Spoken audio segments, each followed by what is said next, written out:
Good morning, students. Today we will do your civics lesson working of institutions. अब तक हमने इस lesson में पढ़ा है लेजिस्लेटिव और एग्जीक्यूटिव के बारे में. अब हम पढ़ेंगे आवर जुडिशरी.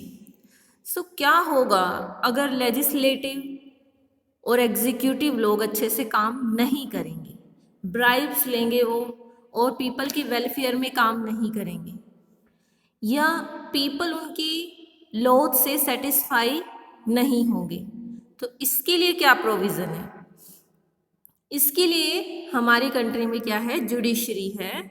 जुडिशरी में क्या आ जाते हैं? सबसे हाई लेवल पे सुप्रीम कोर्ट है, देन स्टेट लेवल पे हाई कोर्ट्स हैं, डिस्ट्रिक्ट लेवल पे डिस्ट्रिक्ट कोर्ट्स हैं, उनके अंडर लोकल कोर्ट्स हैं.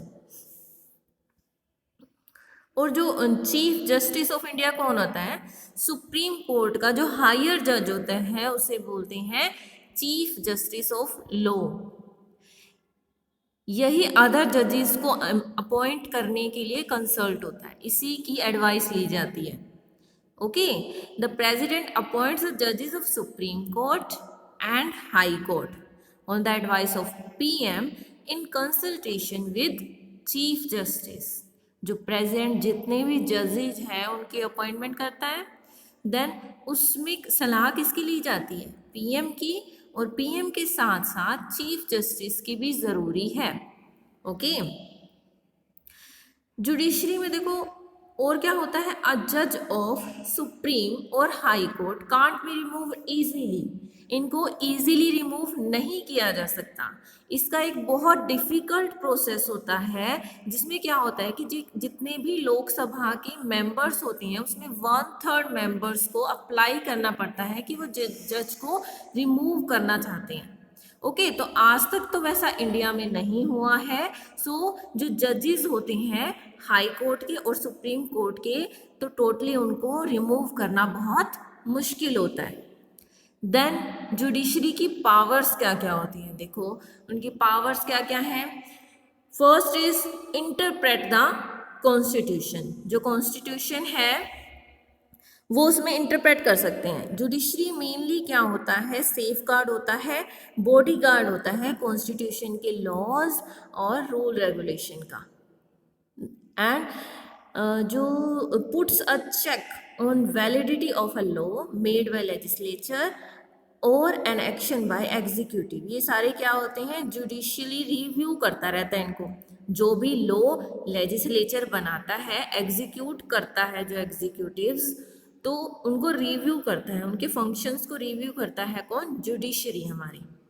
कि वो लॉ हमारे कॉन्स्टिट्यूशन की बेस पर तो है ना, उसके अलग तो नहीं है. And protects right of people. जितने भी फंडामेंटल राइट है वो और राइट है पीपल के, वो प्रोटेक्ट करता है कौन? हमारी जुडिशरी ही प्रोटेक्ट करती है. And puts a check on malpractices by government official political parties. जितनी भी पॉलिटिकल पार्टीज होती हैं उनको चेकआउट कौन करता है? जुडिशरी ही करती है कि वो हम कॉन्स्टिट्यूशन के ही अकॉर्डिंग काम कर रहे हैं या नहीं. जो लेजिस्लेटिव है, एग्जीक्यूटिव है, पीएम है, प्रेसिडेंट है, ये अपने अकॉर्डिंग अपने मनचाहा ढंग से काम नहीं कर सकते.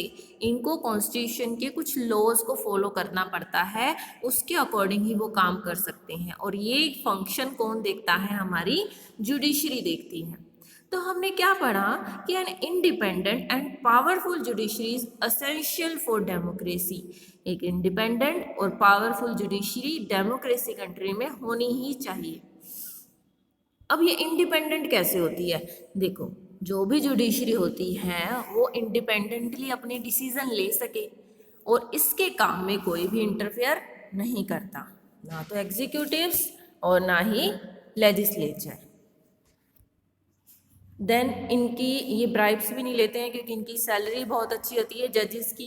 तो ये इंडिपेंडेंटली काम करते हैं, सेफ गार्ड होता है कॉन्स्टिट्यूशन का. देन इनको जजेस को हटाना भी बहुत मुश्किल होता है, that is a difficult process. And जो सुप्रीम कोर्ट के जितने भी रूल्स होते हैं वो पार्लियामेंट चेंज नहीं कर सकती. Okay, and judiciary include all the courts that exist at different levels. जितने भी हाई कोर्ट्स हैं, स्टेट कोर्ट्स हैं, डिस्ट्रिक्ट कोर्ट्स हैं, सिविल कोर्ट्स हैं, क्रिमिनल कोर्ट्स हैं, ये कोर्ट्स के को सबसे हाई ये जितने भी कोर्ट्स हैं इनकी किसके कंट्रोल में होता है? ये सुप्रीम कोर्ट के कंट्रोल में होता है। Chief justice is the highest authority in judiciary, और सुप्रीम कोर्ट का जो हाईएस्ट जज होता है उसको बोलते हैं चीफ जस्टिस ऑफ इंडिया, और वो सबसे हाई लेवल पे होता है।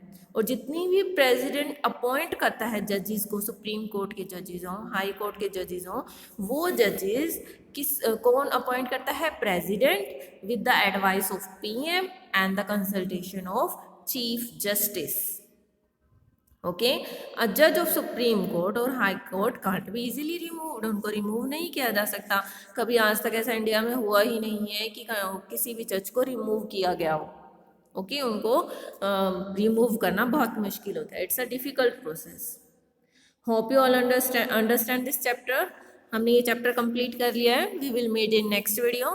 Till then keep learning at your home students. Bye bye all of you, take care.